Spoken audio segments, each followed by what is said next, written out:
L'actualité d'ici et d'ailleurs, c'est sur MTV+. Mesdames et messieurs, voici les titres de ce journal.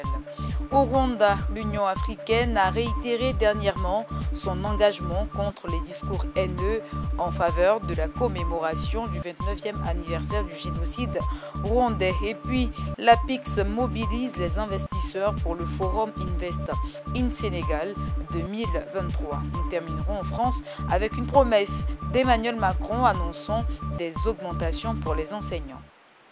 Bonsoir à tous et bienvenue. Le 29e anniversaire du génocide rwandais a été commémoré le 7 avril dernier par l'Union africaine. L'occasion pour l'UA de rappeler le combat contre les discours haineux responsables de crises communautaires et autres conflits sur le continent.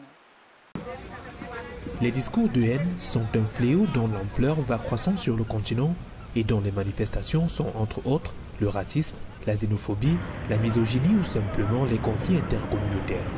L'une des plus grandes tragédies de l'histoire contemporaine de l'Afrique est le conflit communautaire entre les Tutsis et les Hutus au Rwanda en 1994. Plus de 800 000 Rwandais ont perdu la vie durant ce conflit. À l'occasion de la commémoration du 29e anniversaire de ce génocide, le président de la Commission de l'Union africaine a fait une emphase sur les conséquences des discours haineux. La cruauté humaine qui résulte des conflits intercommunautaires plonge des milliers de personnes dans une précarité et une détresse inqualifiables. Ça et là, sur notre continent, se développe la constitution des milices armées sur des bases communautaires, la circulation des armes de guerre et, plus grave, les discours de haine et la stigmatisation des communautés abondamment relayées et amplifiées par des puissants réseaux sociaux. Un événement tristement historique dont le rapport d'enquête de l'époque a permis la création de la Commission Paix et Sécurité de l'Union africaine. Pour venir à bout des discours de haine utilisés comme arme par de nombreux protagonistes, l'institution panafricaine, à travers la Commission des affaires politiques, Paix et Sécurité, promeut le culte de la tolérance ethnique et religieuse, véritable germe des conflits intercommunautaires. The AU must reaffirm, reiterate, re-echo. L'Union africaine doit réaffirmer, réitérer et répéter qu'il ne faut plus jamais recommencer. Aujourd'hui, nous devons tous apprendre à promouvoir la tolérance ethnique et religieuse afin de renforcer la cohésion nationale et construire l'Afrique que nous voulons. Tolerance. L'ombre du génocide rwandais semble bien encore planer sur les communautés du continent au regard des sons d'alerte sur la situation. Selon Human Rights Watch, les violences communautaires en cours dans l'ouest de la République démocratique du Congo entre les communautés Téké et Yaka ont fait au moins 300 morts depuis le début en juin 2022. L'urgence de bloquer de pareilles situations s'impose.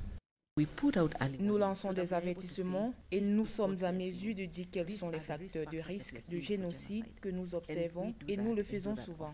La haine est un danger pour tout le monde et donc la combattre devrait être un travail pour tout le monde, disait Antonio Guterres, le secrétaire général des Nations Unies. L'Union africaine a condamné le 24 février 2023 les propos du président tunisien sur les migrants originaires d'Afrique subsaharienne et a appelé ses États membres à s'abstenir de tout discours haineux à caractère raciste. Le Sénégal, qui s'attend à une croissance économique à 2 chiffres dès la fin de l'année 2023, organise pour la toute première fois le tout premier forum des investissements au Sénégal. L'initiative de l'Agence pour la promotion de l'investissement et des grands travaux vise à présenter les différentes réformes engagées pour favoriser l'économie dans le pays ainsi que les secteurs porteurs au pays de la Taranga. Les grands travaux d'infrastructure et le début de l'exploitation du pétrole et du gaz en fin d'année 2023 devraient permettre au Sénégal d'atteindre une croissance du produit intérieur brut de 10% contre 4,8% en 2022. Les autorités sénégalaises se félicitent d'avoir mis en place diverses initiatives d'incitation prises pour les créateurs de richesses et qui permettent aujourd'hui aux pays d'Afrique de l'Ouest d'avoir une économie performante et dynamique. Et si vous prenez les investissements directs étrangers, en termes d'investissements directs étrangers, aujourd'hui nous sommes 8e au niveau de l'Afrique, 3e au niveau de la CEDEAO et 1er au niveau de l'UEMOA. Tout ça, c'est favorisé par le fait que nous avons mis en place un dispositif d'abord d'allègement fiscal, de régime incitatif mais aussi de l'amélioration de l'environnement des affaires avec la réforme du Code des investissements, la mise en place de lois spéciales sur les zones économiques spéciales. Nous avons réformé la justice commerciale.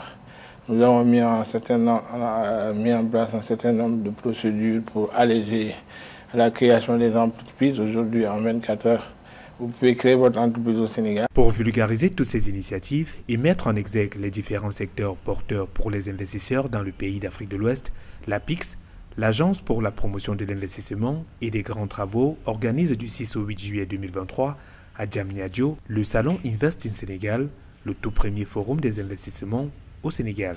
L'objectif de ce forum, c'est vrai, nous attendons de grosses entreprises, mais nous attendons aussi des PME et même des entreprises individuelles.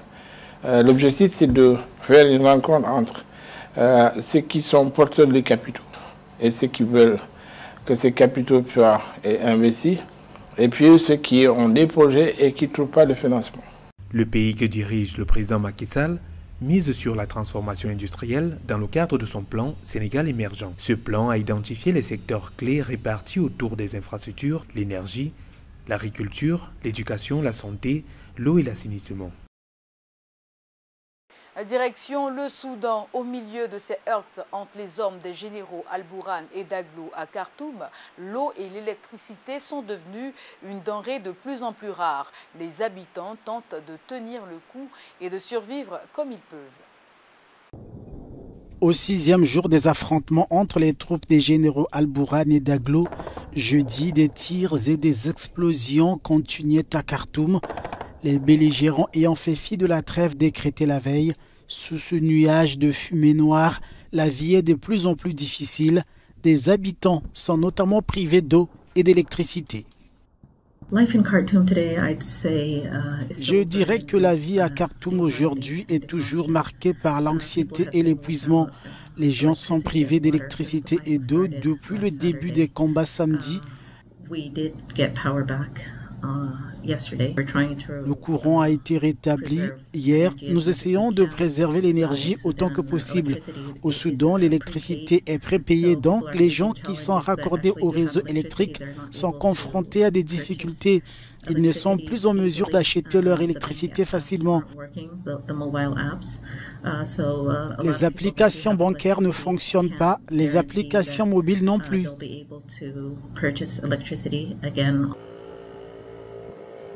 C'est la ruée vers l'eau pour les résidents de la capitale.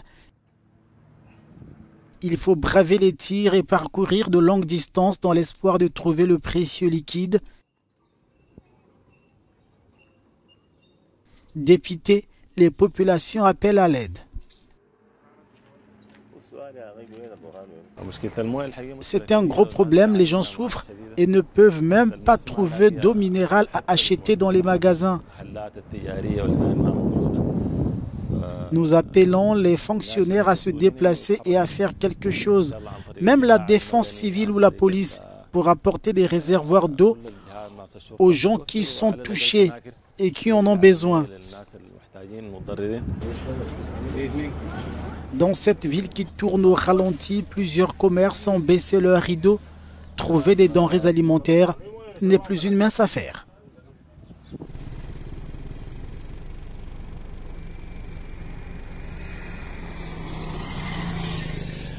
C'est en France que nous refermerons ce journal. Emmanuel Macron, le président français, face à une centaine de manifestants, a annoncé une augmentation des salaires des enseignants.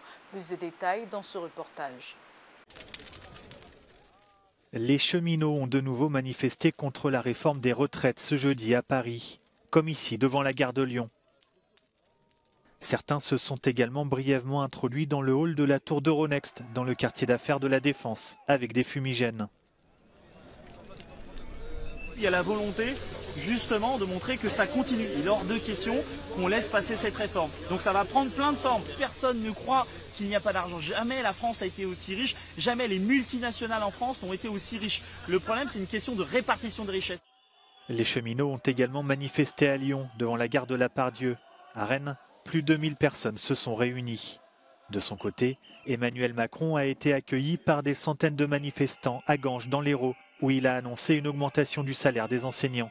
La CGT a pour sa part revendiqué des coupures de courant à l'aéroport de Montpellier et dans un collège où se rendait le président français. Très heureuse de vous avoir présenté ce journal préparé par l'ensemble de la rédaction. Merci à tous de l'avoir suivi. Je vous souhaite une excellente suite de programmes sur MTV+, la télé qui transforme.